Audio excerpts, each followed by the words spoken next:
साथियों, महाकुंभ 2025 का आयोजन जिस दौर में हो रहा है वो टेक्नोलॉजी के मामले में पिछले आयोजन से बहुत आगे है।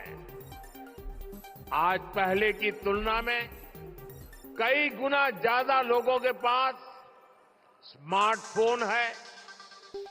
2013 में डेटा आज की तरह सस्ता नहीं था। आज मोबाइल फोन में यूजर फ्रेंडली एप्स हैं जिसे कम जानकार व्यक्ति भी उपयोग में ला सकता है। थोड़ी देर पहले अभी मैंने कुंभ सहायक चैटबॉट को लॉन्च किया है। पहली बार कुंभ आयोजन में एआई, आर्टिफिशियल इंटेलिजेंस और चैटबॉट का प्रयोग होगा। एआई चैटबॉट 11 भारतीय भाषाओं में संवाद करने में सक्षम है। मेरा ये भी सुझाव है कि डेटा और टेक्नोलॉजी के इस संगम से ज्यादा लोगों को जोड़ा जाए। कुंभ और धार्मिक यात्राओं का इतना महत्व होने के बावजूद पहले की सरकारों के समय इनके महात्म्य पर ध्यान नहीं दिया गया। श्रद्धालु ऐसे आयोजनों में कष्ट उठाते रहे, लेकिन तब की सरकारों को इससे कोई फर्क नहीं पड़ता था। इसकी वजह थी कि भारतीय संस्कृति से, भारत की आस्था से उनका लगाव नहीं था।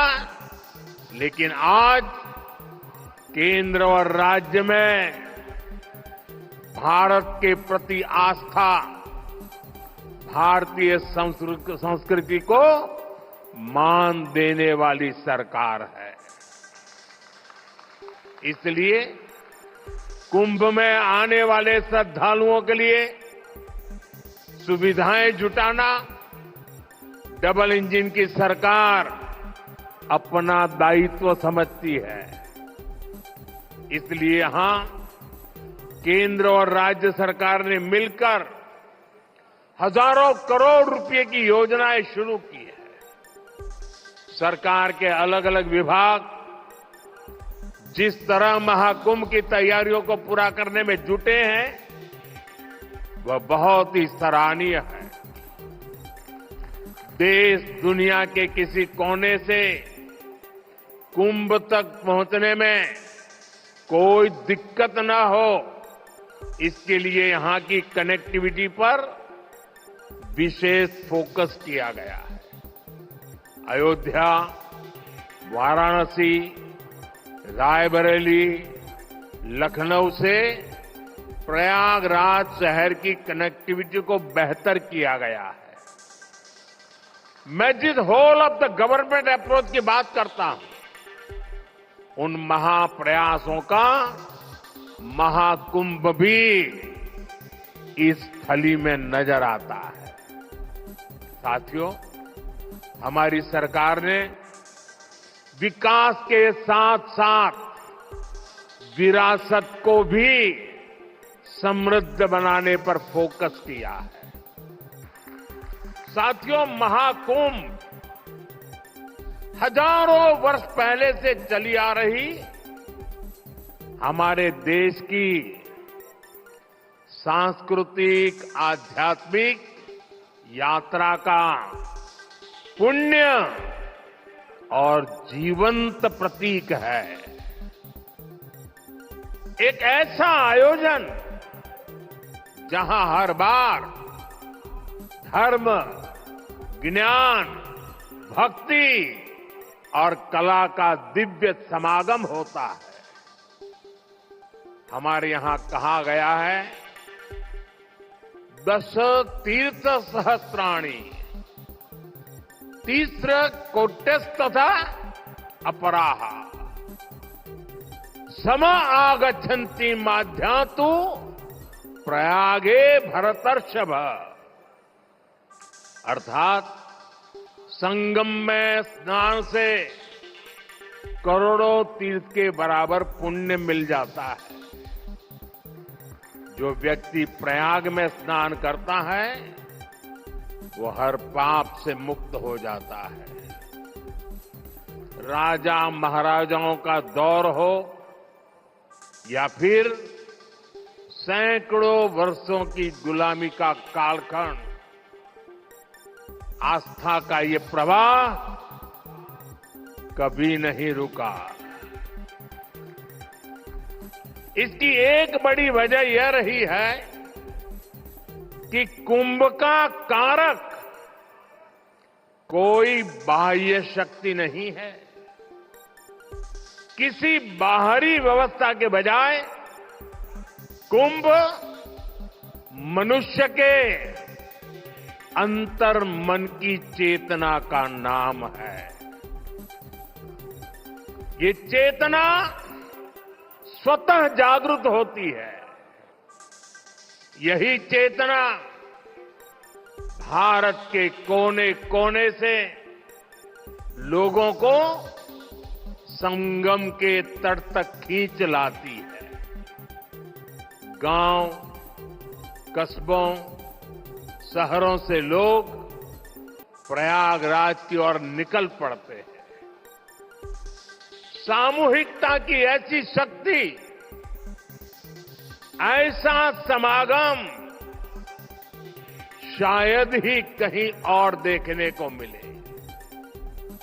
यहां आकर संत महंत, ऋषि मुनि, ज्ञानी विद्वान, सामान्य मानवी सब एक हो जाते हैं।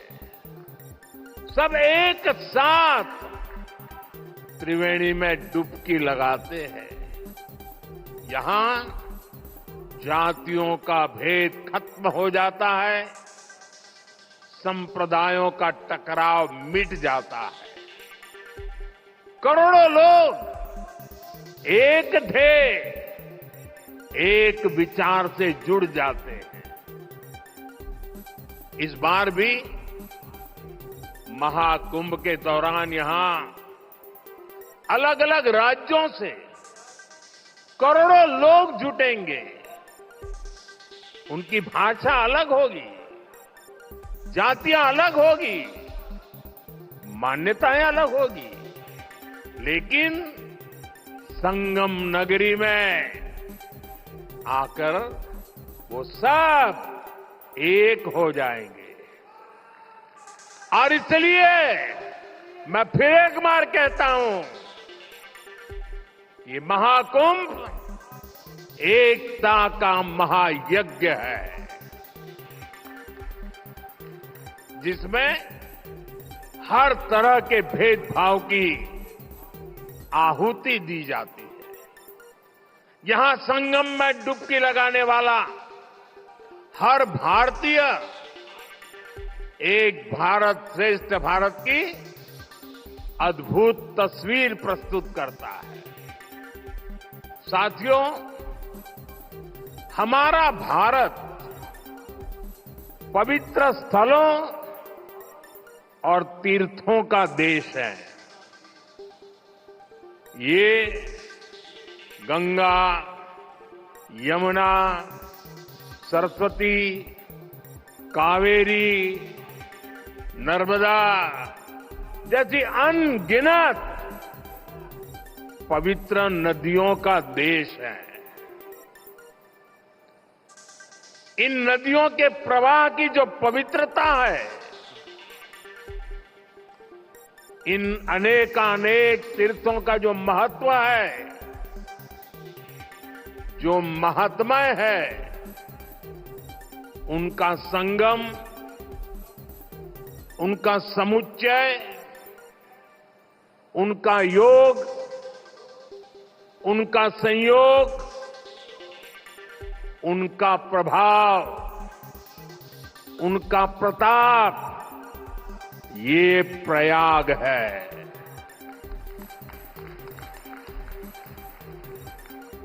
ये केवल तीन पवित्र नदियों का ही संगम नहीं है। प्रयाग के बारे में कहा गया है, माघ मकरगत रवि जब होई, तीरथ पति ही आव सब कोई। अर्थात जब सूर्य मकर में प्रवेश करते हैं, सभी दैवीय शक्तियां, सभी तीर्थ, सभी ऋषि, महर्षि, मनीषी प्रयाग में आ जाते हैं। ये वो स्थान है जिसके प्रभाव के बिना पुराण पूरे नहीं होते। प्रयागराज वो स्थान है जिसकी प्रशंसा वेद की ऋचाओं ने की है। भाइयों बहनों, प्रयाग वो है जहां पग पग पर पवित्र स्थान है, जहां पग पग पर पुण्य क्षेत्र है। त्रिवेणीम माधवम सोमम भरद्वाजम च वासुकिम वंदे अक्षयवटम शेषम प्रयागम तीर्थनायकम। अर्थात त्रिवेणी का त्रिकाल प्रभाव, वेणी माधव की महिमा,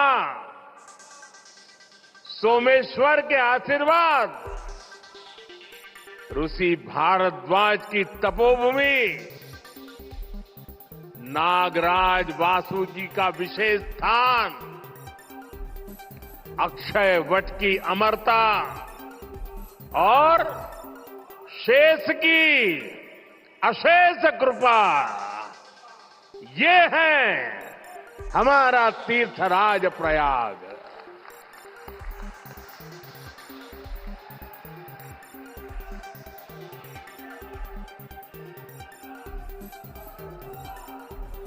तीर्थराज प्रयाग यानी चारी पदारथ भरा भंडारू, पुण्य प्रदेश देश अति चारू। अर्थात जहां धर्म, अर्थ, काम, मोक्ष चारों पदार्थ सुलभ है, वो प्रयाग है। प्रयागराज केवल एक भौगोलिक भूखंड नहीं है, ये एक आध्यात्मिक अनुभव क्षेत्र है। विश्व का इतना बड़ा आयोजन, हर रोज लाखों श्रद्धालुओं के स्वागत और सेवा की तैयारी, लगातार 45 दिनों तक चलने वाला महायज्ञ, एक नया नगर बसाने का महाअभियान, प्रयागराज की इस धरती पर एक नया इतिहास रचा जा रहा है।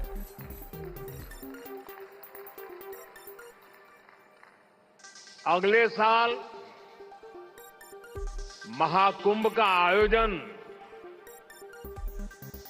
देश की सांस्कृतिक, आध्यात्मिक पहचान को नए शिखर पर स्थापित करेगा।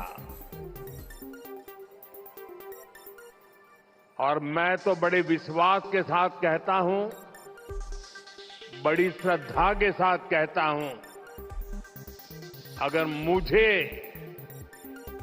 इस महाकुंभ का वर्णन एक वाक्य में करना हो तो मैं कहूंगा ये एकता का ऐसा महायज्ञ होगा जिसकी चर्चा पूरी दुनिया में होगी।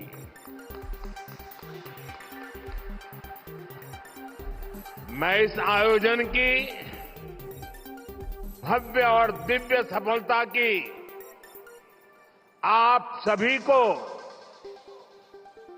शुभकामनाएं देता हूं।